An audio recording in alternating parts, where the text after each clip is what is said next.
Hey, you is back, and today I'm answering your most asked questions regarding nursing, life, long distance boyfriend, friendships, the whole 9 yards.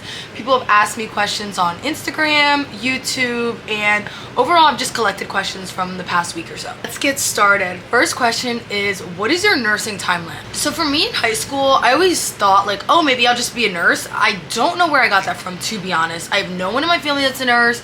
I don't know any nurses. I was just like, I think that seems cool. It's something that's helping people. I feel like maybe I could do that.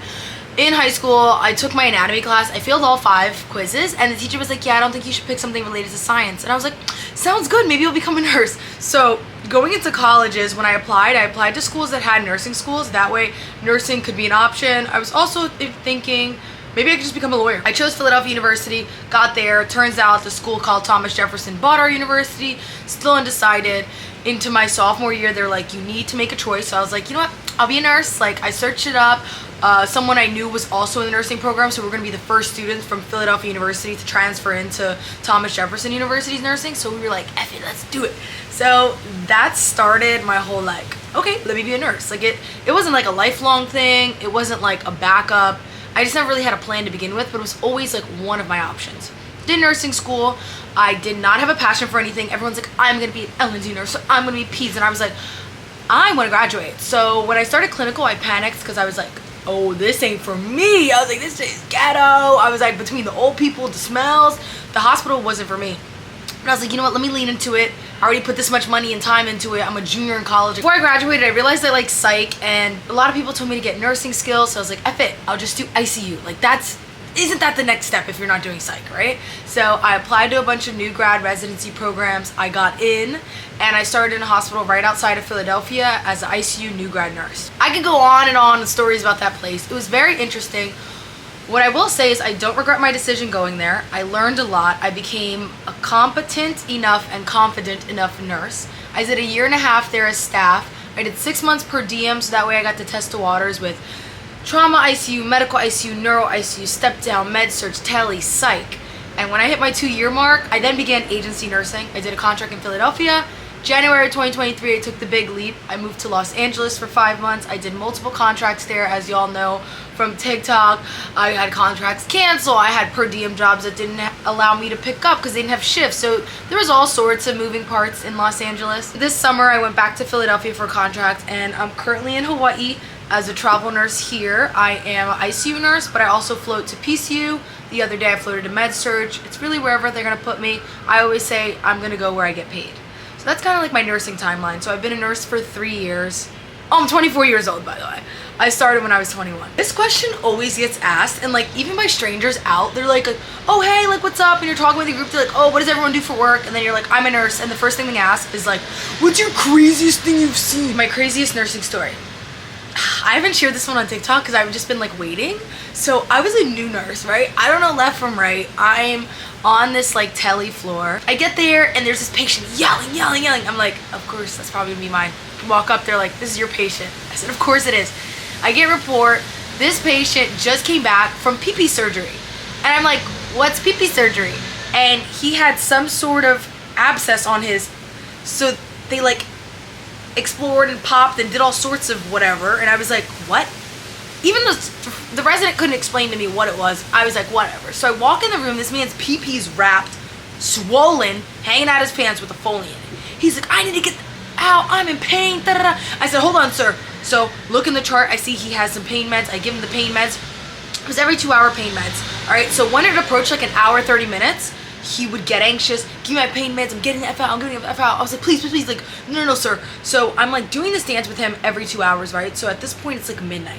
He's like, I want to get the F out of here. And I was like, all right, I've had enough. Call the resident, hey, patient wants to leave. He's like, he's not leaving. Comes, explains to him, hey, dude, yeah, have an infection, surgery site can get infected. I don't think it's a good idea for you to leave. Why don't you just stay the night, we'll give you more pain meds. He was like, okay. So basically, we kept doing this dance with him where his pain meds would be close to coming up, and then he would beg for more, and the resident, and I was through the roof. At 2 a.m., call the resident. I said, listen, I'm not doing this anymore with this whole AMA dance. He wants to leave against medical advice. Finally, the resident comes, he goes, you know what, you want to leave? He hasn't signed the paper. Cool. So I have to help the patient, like, take the Foley out, get him all adjusted, get things off him. He's cursing, he's yelling, so another coworker comes to help me, and we're helping him get out, and we help him get dressed, and his pee doesn't fit in his pants, like because they wrapped it so it's like instead of like hanging, I guess, down like usually it's sticking up. It's like I have to show you a visual. His so he's like this, and like he pulls up his pants like right here, and it's still peeking out like in an ace bandage. And I was like, sir, if you go outside like this, someone is going to call the police on you and be like, there's a man with his pee-pee out. And he was like, I don't care, blah, blah, blah. And I was like, put it in. So then we zipped his jacket like over it. And then the man tries to get out of bed, literally couldn't. And he's like, I have to pee. And I was like, bro, so we're carrying this man, we're hobbling over to the toilet, and his pee-pee's wrapped, right? So he can't like regularly pee. So you know what we do? We hold him on his sides and like bend him like this so that he can pee in the toilet, okay? It was, and me and my coworker were dying laughing and screaming. He's in pain, I feel so bad for him. And then he like gets on his knees and just starts peeing on the ground, okay? So it's like going up on him, but like on the ground, and we're like screaming, and they're like, it was a mess. And then we walked him outside. I don't know what happened to him. But yeah, I would never tell like a bloody, crazy, like pew pew story of a patient. Like that's my craziest story, because what the heck was that? Literally after that, I was sitting in the nurse station, I was like, at least I get paid for this, I guess. The next question is, how do you juggle nursing, friendships, relationships, and life? This is truly an art, because I feel like I've met so many people, and like so many people comment on TikTok, they're like, how do you have energy on your days off? And I'm like, we got 4 days off a week. To start, I feel like I've always been good at juggling and balancing things, because from a very young age I had to work. Okay, I don't want to be all sappy. I was 17 when I had to start working, and I would work like 8 a.m. to 10 p.m. a few days a week, like 5 or 6 days a week, to pay for college and to save money for college. So I learned how to like grind at work while also still balancing friendships and relationships. And I think also because of that, and I had to work during school, so those were my like off seasons, so like summer, winters, and then during school I worked babysitting, mailroom, nurse extern. I learned I don't have time to procrastinate. So with all of that, I feel like it prepared me for juggling multiple things as an adult, right? And I think also I remind myself, like, life's all about balance. What is it if I go to work 3 to 4 days a week and then I'm coming back sleeping in my bed, right? It's all about making effort. And I think also I have a good understanding with the people in my life. Like, listen, like when I'm clocked in, I can text you when I can. I can answer as much as possible, but I'm really clocked in. But when I'm out of work, like, let's FaceTime and catch up. Let's send voice notes. Recently I've been doing that with a friend that lives in another country, and it's a great way to like feel like you're on FaceTime, but it's hard to find times together, so you're still talking. So I think those things have really helped me stay connected with people, especially being a travel nurse. Also, the nursing jobs that I choose are very intentional. So like this past summer, I realized I want more time on my hands. I don't want to be exhausted from work. So I took a psych nurse contract for the summer, and it was the best. Work was pretty chill. I was still able to text people while I was at work. I had a good amount of downtime, but when I got out of work, I was still able to go to dinner after a 7 to 7, go to the gym, and then go out, like, because I had a lot of energy because the job wasn't as demanding on my body. So I'm also very intentional about the jobs that I choose for the seasons of my life. That way I can take advantage outside of work and get things done. I'm also very aware about the fact that if the job is not serving me, I'm not having fun in life, things aren't working out, work is always going to be compromised first. Because to me, there is a way to work and balance everything else. If I feel like I'm giving way too much on work and not everything else in my life, what is the point? I know some people are like, a job is for money, which I agree with, but a job is also for you to enjoy. A job is also for you to sustain yourself and do all the things you love. So for me, nursing really works out because I can work 3 days a week, I can travel, I can see people, and I've taken advantage of that. That way I can really have balance in my life. The days that I'm off, I'm fully off. I'm not thinking about nursing. I'm doing all sorts of things. That way I feel like I have a fulfilled life. How do you maintain a long distance relationship? What is the secret sauce? I have no idea what the secret sauce is. So when I moved to Los Angeles, I was talking to someone long distance, but we were like locked in. Like, I wasn't talking to anyone else. I wasn't seeing anyone else. And that was like good practice because there wasn't really like any pressure. They were in one city, I was in the other. But now we're in different countries. The time zone works out perfectly because we're 12 hours apart. So 9 a.m. here is 9 p.m. there. So we talk in the mornings and at night. But I think like the biggest thing in relationships in general is communication. And I feel like when you're in person, communication and troubles with communicating is pretty much masked. Like, there's a mask over it because you can hug each other, you can hug it out, or you can do other things if there's a problem and you feel like maybe there's not. And so being long distance, literally the only thing you have is like communicating via text and FaceTime. You don't have physical touch, gift giving, acts of service, and like, yes, there's a way to do it long distance, so you do gift giving or acts of service, but it comes in a very different form. So really all you have is how you communicate. I think we've been learning over time and it's gotten easier. I think for me, since I am like a busybody, I have a lot of goals I want to accomplish and things I want to do, I'm perfectly fine with being physically away from someone because I have things to do anyway. Also this summer with this person, I was out here gaining weight eating food, so like, get away from me, sir. I need a break. I need a break. So I feel like for me, since I have a lot of things I want to do, goals I'm headed towards, I'm not trying to lose focus here. Like, you are a nice addition to my life. I love being around you. I love doing things with you. I love you, but you are not my life. And I think a lot of times when people get into relationships, they really become one in like the worst way humanly possible. And then like when they're like a week away from each other, they don't know how to function.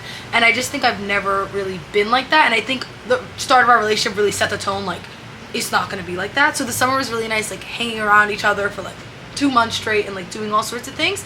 But I think we're able to manage long distance kind of because we almost like set the tone and started off that way. And I think I'm also reminding myself, like, this is worth it. Like, this is my life and this is his life, and we're both doing great things in the cities that we're in. If we work out, amazing, cool. Like, this is all gonna be worth it. And if we don't, that's okay. But you should never like fully sacrifice yourself and be like, you know what, I'm gonna quit, move with him, figure it out, especially in like early stages, and especially when that wasn't your initial plan. Like, I've had friends be like, yeah, I'm gonna move to Texas with him, and I'm like, oh, have you ever wanted to go to Texas? They're like, no. I'm like, do you like Texas? They're like, no. I'm like, do you have a plan in Texas? They're like, no. Do you have a job? They're like, no.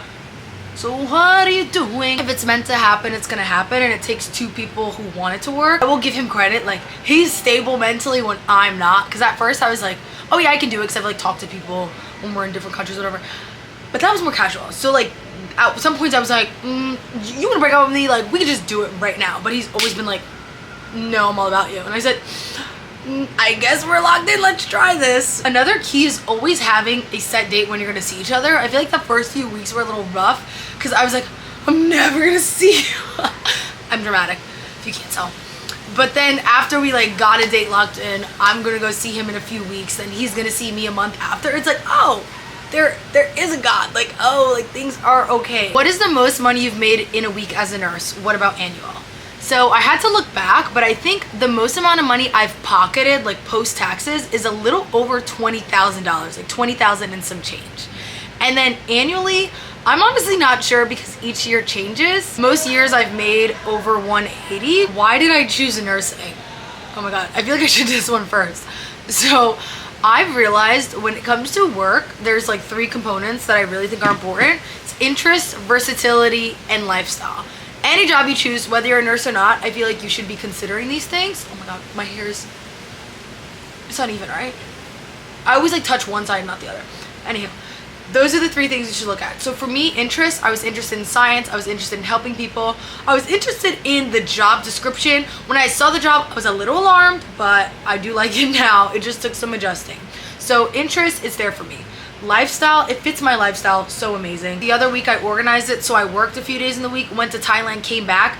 I'm still getting paid because I went to work both weeks and I had 8 days off. So the schedule is really a blessing. In the past, I've done all sorts of trips. Fits my lifestyle in terms of when I feel like I have work for the day, I have work for the whole day. I just lock in. So it's just like, let me meal prep, go to work, go to the gym, sleep, do it again. I'm in that zone. And then when I'm off, I'm off. My friends a lot of the time, so they have like Saturday and Sunday off. Sometimes they still have to answer emails. On Friday, they're working late. And I feel like that schedule would not work for me and my lifestyle. Like, I want multiple days off to fully do what I have to do. And the last thing is versatility. I don't see myself as working at the same place for a few years. And I think that's what's great about nursing, is that not only can you switch facilities or place that you work, but the type of work you do. You can do bedside, outpatient, you can work a 9-to-5 desk job if you'd like. You can go get a master's, you can get a doctorate, you can be in the OR, you can be literally anywhere. Nurses are needed anywhere. They're needed up in the sky, they're needed down on the ground. It is amazing how many things you can do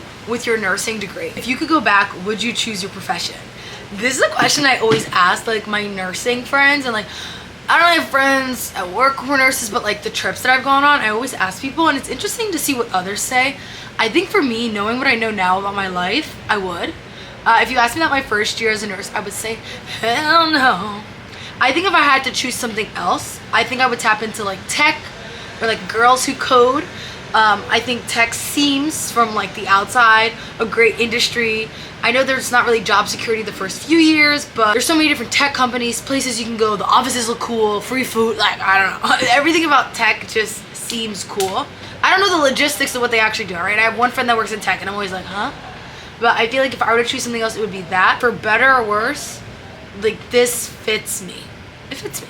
Because like there's other like business, I'm not law, I'm not competitive. Like I just think of other things and I'm like, nursing was the job for me. Like there is opportunity to make money by just going and showing up, which I like. I think one day maybe, you know, you'd want to like open your own business or do something else, and like nursing also has the ability to do that. But I think for now, like I like just showing up, get my paycheck, going. I'm not climbing a corporate ladder. I don't need to show up too proper. I think it works with my personality. What is your 10-year plan?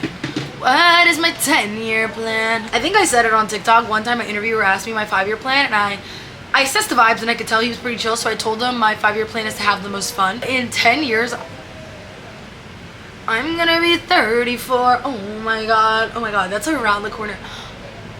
Okay, that was scary. Why'd you ask this question? So I think my 10-year plan, see, I don't have a plan. I'm just assessing the fun. I can imagine in 10 years I will not be a bedside ICU travel nurse.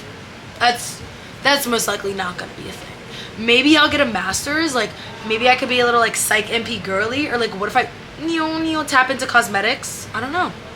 But I can see myself doing something with my degree, just not bedside, because I can't imagine this back. At that point that I've been a nurse for 13 years. Yeah, we don't know if I'm gonna last that long at the bedside. In terms of my life, I think then I want to have a house. I don't know. Maybe I'll live in another country. I've always been open to living in other places. I love Toronto. I love London. I love the south of France, but I think I would like retire there. I always see a positive in not having a plan. Then you're not disappointed if things don't work out, right? Because I don't really have any lined up scenario that I would like. Whenever you feel like confused because you're like, oh, I'm this age, I don't have a plan, I don't know what's next, all my friends have this itinerary. All your friends are most likely miserable with the damn itinerary for life that they planned, okay? Just go with the flow. I promise it'll work out. What is your night shift routine to not die? I'm still working on that, but I feel like I have the routine kind of down pat. I did it today because I'm about to go to night shift after this. So my routine is, if it's the first night shift of the week, first off, let's start. I try to organize my night shifts in a row because the Lord knows I can't be doing no one off, no. I try to do them all in a row. So I'm about to do 4 night shifts in a row. For the first one, like today, I woke up around 6:30, rotted in my bed a little. I went for a run, so I do some form of physical activity to tire myself out, come back, shower, eat breakfast. Today, meal prepped, got everything I needed to get done before night shift, and then I take a nap. Because usually I can't like sleep on command if I'm not tired. So usually a 2 to 3 hour nap, which I took a 3-hour nap today, which I'm really proud of. And then I'll go into night shift at 7 p.m. Get off at 7 a.m. I will go to the gym, come back, eat, shower, sleep by 10 a.m. Sleep the whole day now that I'm tired, and then go to night shift again. Do you want to work bedside forever? Wow, forever is crazy. The only thing I've done forever is be a daughter and be a sister, like, what the hell? I mean, as I mentioned before, I don't think I would do bedside forever. I think like if I became like a nurse practitioner or something, like maybe I would hold like a little per diem gig, but like I don't see myself like 42 years old being like, oh, let me just pick up a quick. I mean, unless the bag is there. You know what? I can't speak prematurely. Like, what if I'm out here the 60-something-year-old vet on the unit? That'd be kind of crazy. What is your least favorite specialty? This might get a few of y'all mad. I've seen L&D in clinical. I don't like what's going on there. I don't think I can be a supportive nurse, like when it comes to birth. Like I watched one birth in school. I was shocked. Also, I've never like tried that specialty as a nurse. I was just a nursing student.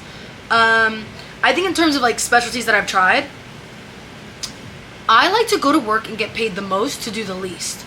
So I think step down or progressive care units, that's, yeah, no. Because they're like busy. Like the patient's not sick enough to be in ICU for you to have 1 or 2 patients. They're not healthy enough for them to be on med surg and have less maintenance. So it's high maintenance, lots of stuff to do with a decent amount of patients for the same pay. Put me in psych, put me in ICU. I'm gonna get paid the most to not do the most. Do you feel burnt out? Have you ever felt burnt out? What do you do? Currently, I don't feel burnt out. I don't think I've ever felt burnt out from work. Like, I've had days where I'm like crying and I'm like, I literally would rather do anything but show up to work right now. Like, I'd rather clean my whole apartment with a toothbrush, including the walls and the roof, than go to work. Arguably that might be, no, that's still not worse than going to work sometimes. But like, there's days like that, but I haven't had like seasons of that, and I feel like I've met people who have at work, who have just like seasons of like fully being burnt out. And I'm blessed for that. And I think what's also helpful with me like trying to avoid burnout as much as possible, and I'm pretty proactive about it, is like taking breaks and switching up my specialty or my job, right? Like, as I mentioned, I was in psych this summer. It was refreshing, it was different, it was fun for me. It didn't feel the same as regular bedside, right? Like, now I'm back in the ICU. I'm in a different kind of ICU. I'm in Hawaii. I'm going on the beach. I'm hanging around. Then January comes, I'll try a new contract. So I'm always keeping it like fresh and fun, so I'm not getting burnt out. Is travel nursing still worth the money? I think it is, if you know how to budget and you pick the right contracts. Would you ever do CRNA? I feel like people ask me this question every other video because I'm an ICU nurse, and that's just like, when you think nursing, money, like, you think CRNA? No. I have shadowed a few and I realized I really enjoy their lifestyle, the money that they make, what it seems to entail, but when I look at logistics of the OR, the people you're surrounded by, as well as the environment, it's 100% not for me. Do you ever feel like choosing nursing is a mistake? Yes. When I was in clinical, I had a panic attack my first day, and I was like, I fucked up my life. I was 19 years old, first day in clinical. I've never stepped in the hospital, okay? So why did I choose nursing? No one knows. Between the smells, the people, the old people, the nurses not being nice, it was too much. I was like, why am I in these scrubs? Like, I need to get out. Like, I was freaking out. And then when I was in my nurse residency program, I also thought I messed up my life. Not because of the program, but because of the environment. I was like, I have to do this the rest of my life, like, freaking out. But there have been points where I felt like nursing was a mistake. I also think those were overwhelming points in my life. Nursing was not a mistake. I think it was meant for me to do. Biggest nursing mistake you've made? Along the lines of mistakes, I've never made a mistake. And if you ever make a mistake, why would you go on the internet and say it? Final question. Do you feel like nursing consumes your life? I would have to say no. I think it's interesting because from the perspective of the internet, especially when you go on my TikTok, right? Like, I talk about nursing, and that's because people have questions. And when I was in nursing school, when I was a new nurse, I had no one to ask questions to. So if I could just like have someone to answer my question to make me feel better, like, I would have had less anxiety attacks and like been freaked out. But I think other than that, and like being at work, I don't feel like nursing consumes my life. I always tell this story because it's hilarious. I was at a friend's like party, we're all hanging around, like, we're talking about lifeguarding, and I was like, oh my god, I used to be a lifeguard, haha. And my one friend is like, a lifeguard? Who would ever trust you with their life? And like, he starts laughing and no one else is laughing. All my high school friends, all of them look at him, they're like, yo, she's a nurse. And like, they all felt bad because they thought I was gonna like feel offended or whatever. And my friend's like, oh my god, I'm so sorry, yeah, you're a nurse, like, I forgot, like, no, like, I totally trust you, like, you must be an amazing nurse. And like, he was like overcompensating for the fact that like, he felt like he said something shitty, but like, I started laughing and I was like, no, I take that as a compliment. Outside of work, people in my life don't see me as like nurse uni or like Eunice the nurse, we have a nurse in the room. Like, they just see me as like who I am. Like, you could take that as offensive and be like, they don't see you as someone that can care. I don't see it that way. I see it as, outside of work, the second I take off those scrubs, like, I'm living my life. And I think work is there to help supplement the life that you want to live, but it should not be all consuming. It's so fun. I hope you all got to know a bit more. I'll talk to you all soon. Bye.